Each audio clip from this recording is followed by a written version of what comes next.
Vamos à Redação Cidade FM. Manhã Cidade, Giro Redação.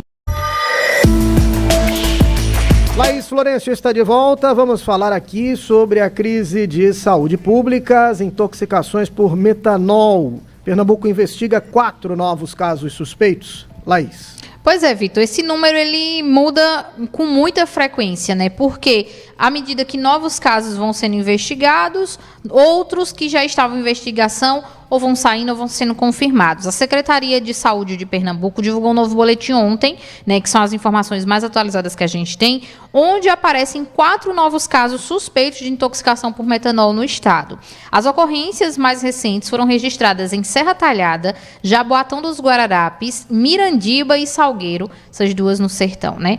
E estão sendo associadas ao consumo de bebidas alcoólicas, né, adulteradas. Com essas novas notificações, Pernambuco contabiliza 48 casos suspeitos desde o início do monitoramento, lá em 30 de setembro, ou seja, 14 dias, né, 2 semanas, sendo 45 de residentes em Pernambuco e 3 casos de pessoas de outros estados que estão aqui em Pernambuco, sendo 2 de São Paulo e 1 de Alagoas. Desse total, 7 pacientes permanecem em acompanhamento hospitalar, 25 já receberam alta e 10 pessoas tiveram resultado laboratorial negativo para metanol. A pasta ainda reforçou que uma das mortes que anteriormente estava registrada em Olinda foi descartada após análise no Instituto de Criminalística, né, após exames laboratoriais. Com isso, o número de casos descartados aqui em Pernambuco subiu para 18, ou seja, dos 48, 18 foram descartados.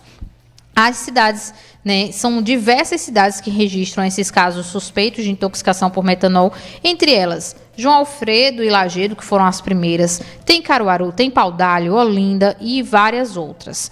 Também foi informado nesse último boletim da Secretaria de Saúde de Pernambuco que um caso em Mirandiba, né, foi aí de um paciente que estava internado por outras causas e aí foi descartada a intoxicação por metanol. 6 pacientes da lista desses 48 saíram do hospital sem autorização médica, ou seja, determinaram que não iam fazer o tratamento por conta própria e assinaram um termo para sair do hospital. Então, essas pessoas, elas não são acompanhadas justamente porque não quiseram fazer tratamento e também as análises ainda não foram concluídas se realmente foram intoxicadas por metanol ou não. Os casos eles vão sendo atualizados, né, dia após dia. Como eu disse, né, são 14 dias aí, mais ou menos, que esses casos vêm sendo registrados, né. Dos 48, 18 foram descartados, os outros ainda aguardam o resultado dos exames, né? Lembrando que a gente tem alguns que foram sim confirmados por intoxicação por metanol, como os casos de Lagedo. Bom, saímos da área de saúde, voltamos à segurança pública. Uma criança de 4 anos, vítima de bala perdida no Recife, Laís. Olha, esse caso lamentável, tá? Esse menino, ele foi baleado enquanto voltava do culto para casa. O caso aconteceu no Alto do Buriti, que é a zona norte do Recife, na sexta-feira, né? E durante todo o fim de semana, o caso dessa criança foi acompanhado. De acordo com o Hospital Otávio de Freitas, onde ele está internado, o estado de saúde é considerado estável e ele não corre risco de vida. Ele foi atingido na perna por uma bala perdida, como eu disse, quando voltava do culto para casa e passou por um procedimento cirúrgico no sábado e segue sendo acompanhado. Além desse menino de 4 anos, um outro de 9 também foi baleado nesse tiroteio, mas esse, infelizmente, morreu, não resistiu aos ferimentos. A ação toda aconteceu, né, entre vários homens, né, que estavam ali, né, nesse tiroteio. Um deles foi preso em flagrante momentos depois do que aconteceu, né, dessas 2 crianças serem baleadas. Foi preso aí pela polícia, mas outros suspeitos ainda estão tentando localizar para que eles respondam pelos crimes, tá? Os detalhes sobre o motivo dessa troca de tiros, como ela aconteceu, não foi divulgado aí pela Polícia Civil. E mais uma vez, né, a gente lamenta profundamente esse caso de violência, porque, né, 2 crianças inocentes, né? Mesmo que não fossem inocentes, pessoas que estivessem envolvidas ali, ninguém, né, pode ser baleado no meio da rua. Não existe isso no Brasil, né, como se fosse uma pena de morte. Tem mais crianças inocentes que voltavam da igreja para casa, né? A gente lamenta profundamente esse caso e espera, né, que os responsáveis por isso sejam presos e paguem pelos crimes deles. Bom, vamos falar agora sobre a iniciativa do governo federal de emissão de carteira nacional de habilitação sem a necessidade de aulas nas autoescolas. O governo explicou como é que isso vai funcionar, né, Laís? Pois é, vale lembrar, né, Vitor, que para isso já tem uma consulta pública aberta para que as pessoas deem sua opinião, deem ideias de como fazer esse processo, tudo organizado pelo Ministério dos Transportes. Isso vai ficar aberto aí até o dia 2 de novembro, né, no site Participa Mais Brasil. É gratuita a participação, as pessoas podem interagir e dar sua opinião sobre essa iniciativa. E agora, né, o Ministério dos Transportes, ele liberou um passo a passo do processo da obtenção da CNH, que é a Carteira Nacional de Habilitação, sem passar pelas autoescolas. Isso porque tem gerado muita controvérsia esse assunto, né, Vitor? Das pessoas, mas como é que vai funcionar? Quem é que vai dar aula? Não vai ter aula?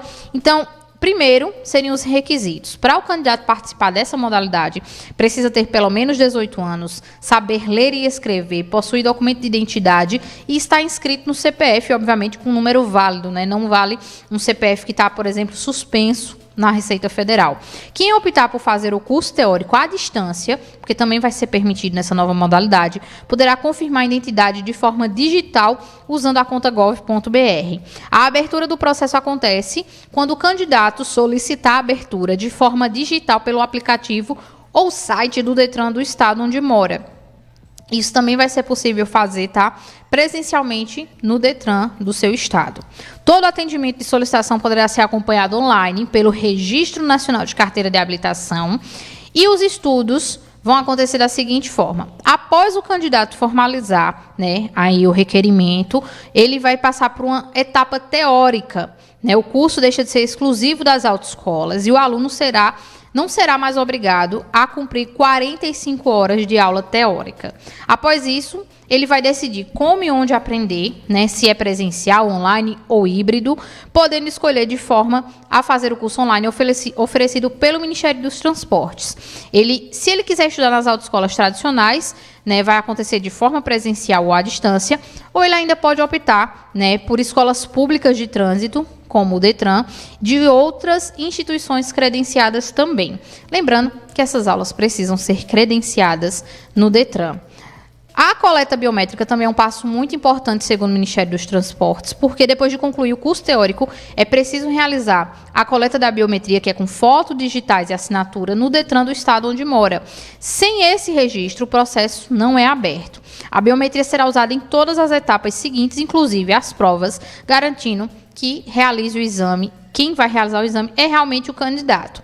Depois disso, vem a fase de exames e aulas práticas, Vitor. O passo seguinte continua obrigatório, que é realizar a avaliação psicológica, que é o famoso psicotécnico, que as pessoas têm tanto medo, e o exame de aptidão física, que é o exame de vista. O agendamento é feito junto ao Detran, em clínicas credenciadas pela instituição, e segue o mesmo processo. Após isso, vem as aulas práticas e a proposta visa acabar aí com essa parte do processo. Não haverá mais exigência da carga horária mínima de 20 horas aula e acontece, né, de forma obrigatória. Você precisa ter a prática, mas não necessariamente dentro de uma autoescola. Como a gente já falou, né, o candidato pode ter a opção de contratar um instrutor, mas esse instrutor precisa ser credenciado junto ao Detran. Essas foram as regras que foram divulgadas aí pelo Ministério dos Transportes. Não significa que elas já estão valendo. Isso foi liberado para que as pessoas entendam, né, como vai se dar o processo e assim elas possam participar na plataforma Participa Mais Brasil, da consulta pública que está aberta até o dia 2 de novembro, para entender a opinião das pessoas sobre isso, né, e como vai funcionar. A ideia, né, do Ministério dos Transportes é baratear o processo, né, fazendo com que tanto as autoescolas cobrem mais barato, ou as pessoas possam escolher um instrutor que cobre mais barato, e isso facilite o acesso das pessoas à Carteira Nacional de Habilitação, para tentar diminuir também os riscos de acidente, já que muitas vezes as pessoas que se envolvem nos acidentes são pessoas que não estão habilitadas. A gente vai seguir acompanhando todo esse processo, trazendo as novidades para vocês, né, e torcendo que tudo aconteça da melhor forma para que todo mundo saia ganhando, autoescola, instrutor e os próprios candidatos. Laís Florencio, Cidade FM, todo mundo ouve, todo mundo vê. Obrigado, Laís, pelas informações. Agora são 8h10.